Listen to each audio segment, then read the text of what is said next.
പ്പെട്ടുകൊണ്ടിരിക്കുന്നത്. പ്രിയമുള്ളവരെ, ഞാൻ അവസാനിപ്പിക്കുകയാണ്. ഈ രാജ്യത്ത് പാർലമെന്റ് തെരഞ്ഞെടുപ്പിൽ നമ്മൾ പരാജയപ്പെട്ടേക്കാം.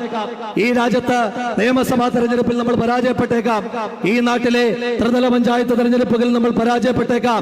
എന്തിനേറെ പറയുന്നു, നാളെ കോൺഗ്രസിന്റെ പേരുപയോഗിച്ചുകൊണ്ട് ഒരു പാല് സൊസൈറ്റിയിലെ തെരഞ്ഞെടുപ്പിൽ പോലും നമുക്ക് മത്സരിച്ചാൽ ജയിക്കുവാൻ കഴിയാത്ത സാഹചര്യം ഉണ്ടായിരിക്കും. പക്ഷേ അപ്പോൾ പോലും ഇനി ജയിച്ചില്ലെങ്കിൽ പോലും സംഘപരിവാരത്തോട് വിട്ടുവീഴ്ച ചെയ്തിട്ടുള്ള ഒരു ജയവും വേണ്ട എന്നുള്ളത് നമ്മുടെ പ്രഖ്യാപിതമായ നയമാണ്. ആ നയത്തിന് വേണ്ടി തന്നെയാണ് നമ്മൾ നിലകൊള്ളുന്നതെന്ന് മാത്രമാണ് സൂചിപ്പിക്കാനായിട്ടുള്ളത്.